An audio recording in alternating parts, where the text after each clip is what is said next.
This is a stimulus update and daily news report. Got a lot of big news to share with you in this video. So President Biden finally signed the infrastructure bill, had a ceremony with a bunch of people around him while he signed a piece of paper. When it comes to the $1.75 trillion Build Back Better plan, looks like Democrats are planning on voting on it this week. I'm going to play a video clip from one of the Democrat moderates of what's going to happen with the CBO score and whether or not he's going to go for it. I'll play a video clip from the White House responding to the inflation crisis and what the White House is doing about it now. We'll go over a few different stimulus check articles like this. Stimulus check, $600 and $1,200 checks are being sent. Is one yours? And a stimulus check will petition for fourth $1,400 check be passed for 2022. Also, Texas has just passed a huge stimulus bill that supposedly has stimulus checks in it. I'll give you some other more important updates as well. Hope you're having a terrific Tuesday. If you appreciate the fact-based, fast-paced updates, hit the like button down below, and I'm giving $200 to my subscribers. I'll talk more about that later on in the video, but first, let's start with stimulus check news. So this article right here, stimulus check, $600 and $1,200 checks are being sent. Is one yours? So what this is talking about is the agricultural $600 check. So farm workers and meat packers are going to get $600 checks. Now this article headline is a little misleading because there's no mention of a $1,200 check in this article itself. So I'm assuming that maybe some people may get double the $600 checks, but so I read these articles so you don't have to, and I summarize it, but yeah, it doesn't even say where the $1,200 check is coming from. This one right here, stimulus check, will petition for fourth $1,400 check be passed for 2022. So this is referring to the senior $1,400 stimulus checks where there's a petition, maybe around 75 to 80,000 people on it right now.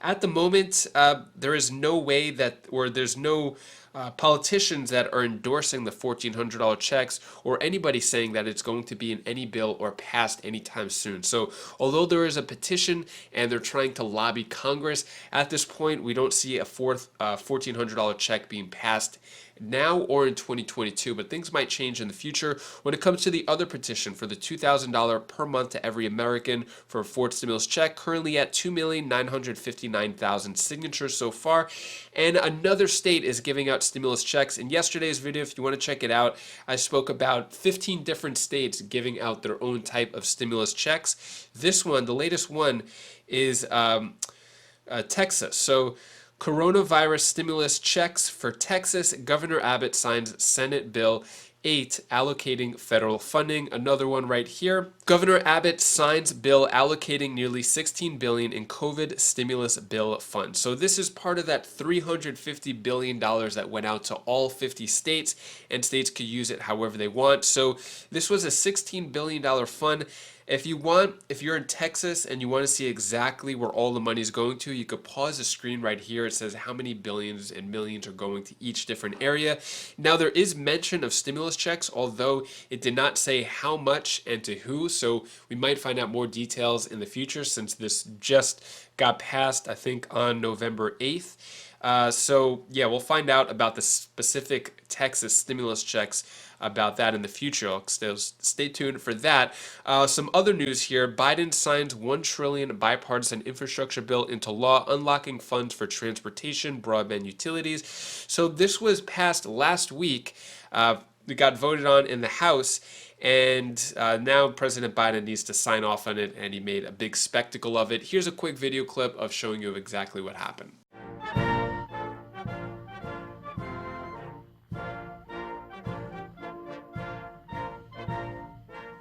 Today, we're finally getting this done.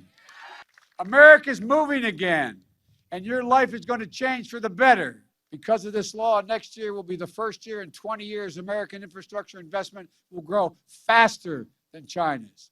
We'll once again have the best roads, bridges, ports, and airports over the next decade, and we'll lead the world into the 21st century with modern cars and trucks and transit systems. We're going to do this by building again and moving again. Well, folks, I'm going to get you each a pen, but there's 30 of you up here. I only have one pen with me. Break it in 30 parts. Hurry, Vice President, please. All right. Thank you.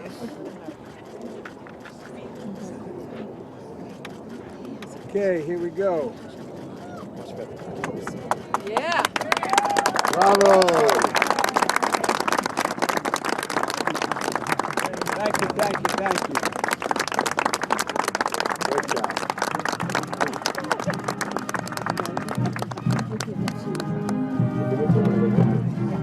gets one. All right. Thanks, everybody. So President Biden signed the infrastructure bill into law, making it official. And from this point forward, there's really no reason for me to talk about infrastructure anymore. The only reason why I was talking about it is because it was kind of linked to the bigger stimulus package. But now that infrastructure is in the books, there's really no reason to talk about it anymore moving forward. But let's talk about the other big stimulus package, which seems to be shrinking by the day. So Democrats expect to pass a $1.75 trillion Biden package this week. And then another article right here. This week, House aims to pass Biden's spending bill as time runs out. And Pramila Jayapal, who is the Progressive Caucus leader, Jayapal on spending bill progress, saying we will have a vote this week. So we haven't heard of a date yet, what day they plan on voting on it, what's going to happen. So we just keep hearing this week. Now, this is really important because I'm going to go over some dates and timelines after this video clip. But take a look at this video clip right here of one of the moderate Democrats holding off on voting for this package until one thing happens. Check it out. Biden will sign the $1.25 trillion infrastructure bill later this morning. So what's the impact for the economy and for the markets? For more on this, let's bring in Congressman Josh Gottheimer of New Jersey. He's the co-chair of the bipartisan Problem Solvers Caucus. And Josh, thank you for being here. This is a bill that passed with bipartisan support. And just every state, I think basically every district is going to have some money headed its way to try and fix infrastructure. What does it mean and how soon will we see this money? Becky, thanks for having me. It's good to see you. As you know, we've been working on this for a long time, Democrats and Republicans, to get this over the finish line. So it's a huge win for the country, for Democrats, Republicans, and as you pointed out, for every state. You're talking about roads, bridges, rail, transit, broadband, water infrastructure. Here in Jersey, we're going to get the Gateway Tunnel. That's the train tunnel between New York and New Jersey. That's over 100 years old, the current tunnel, and literally crumbling. We're going to get that replaced with the new Gateway Tunnel. So on every front, this is going to be key to not just fixing a crumbling infrastructure that is not competitive now, but allow us to actually do what we need to do and create 2 million jobs a year for the next decade.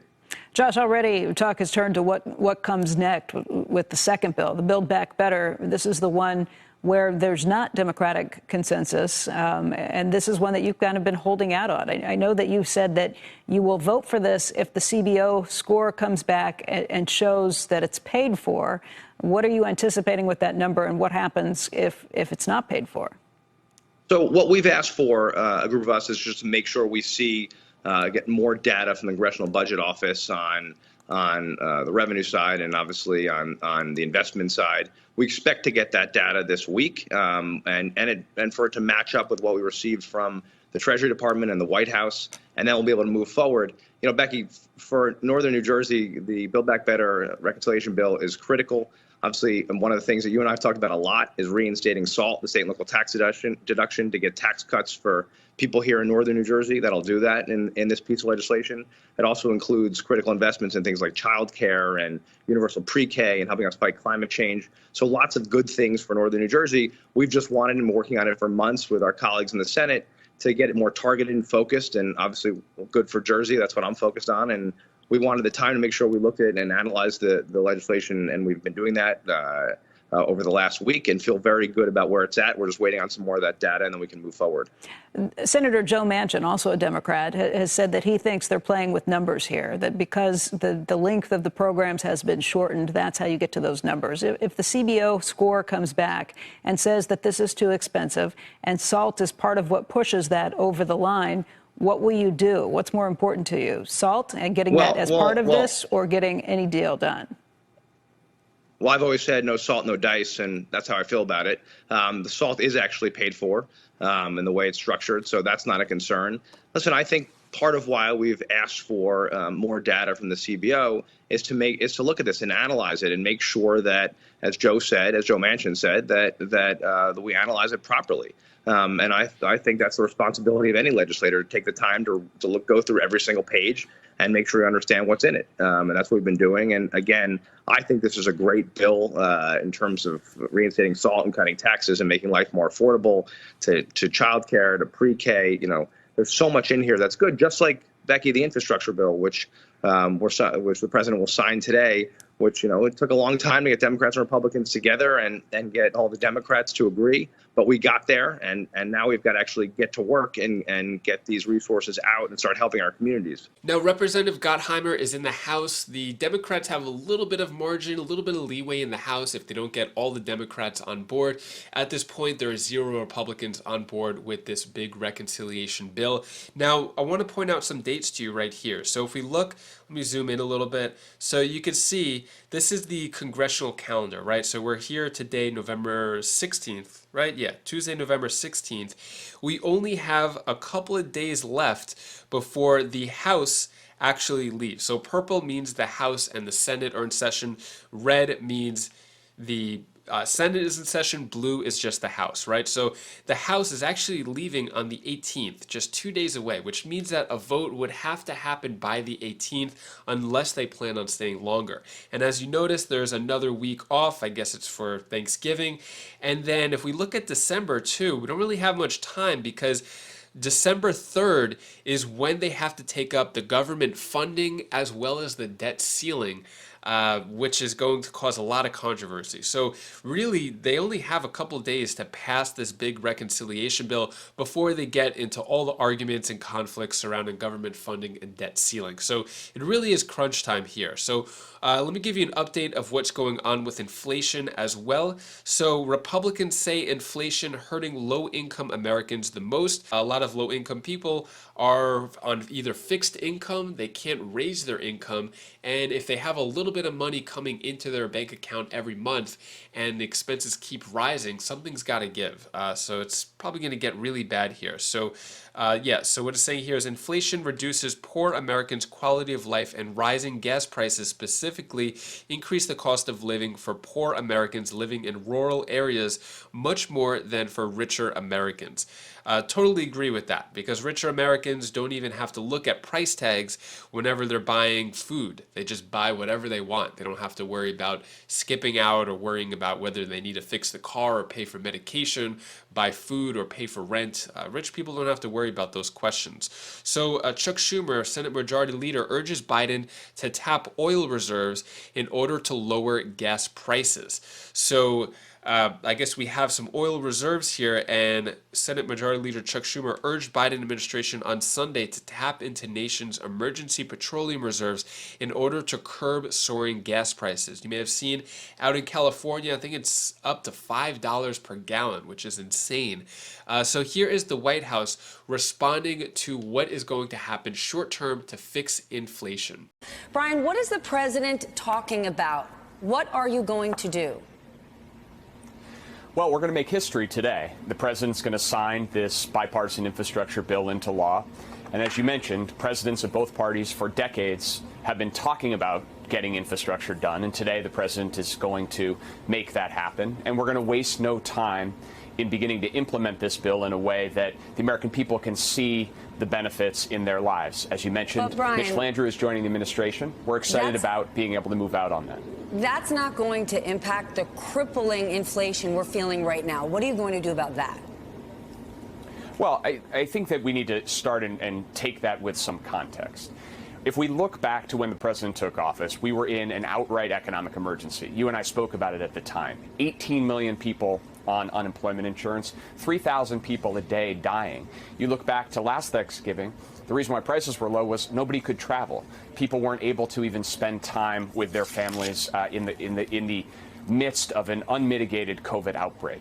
Because of the steps the president's taken, we're now seeing an economic recovery that is the envy of the world. Economic growth in America is growing faster than any other major economy. We brought the unemployment rate down to 4.6%. That's 2 years faster than most experts projected. So now the question is, how do we go at this issue of prices in a way that actually continues the strength of this recovery? And Number one, that means finishing the job on COVID. I want to underscore that the pandemic and the economy are related. And the more that we do, the progress that we make to get 5 to 11-year-olds vaccinated, that gives parents more confidence to get back into the workforce. The more workplaces that we can get COVID-free, the more we can return to a sense of economic normalcy. More people will go out and spend their money at the movies rather than buying a TV at home. That's the kind of rebalancing that we anticipate, the more progress we can make on COVID. So what are your thoughts? Is inflation going to end anytime soon? Is it going to be a few more months? Is it going to be permanent? Is this how life is going to be? Do you trust the White House in fixing inflation? Is it in their control? Let me know your thoughts on all that down in the comments below. And that is all the stimulus news I have for you today to hopefully cheer you up a bit. Here's my daughter Bella's tip of the day. Hi guys, it's Bella tip of the day. I want to tell you the one thing that you should do. Do the things that scare you the most, because after you do that, you become a better person. Bye. Thank you so much for watching. I appreciate your time and I appreciate you being a part of the Wise Flies community. And to show my appreciation, I'm giving another round of $200 checks to my subscribers. Basically, it's just a straight up check. You don't need to use any app or anything like that. I send you a physical check for $200 and you can use that however you want to pay for whatever you want. So how does this work? If you've done this in the past, very similar. So you have to be subscribed to this channel, Wise Flies.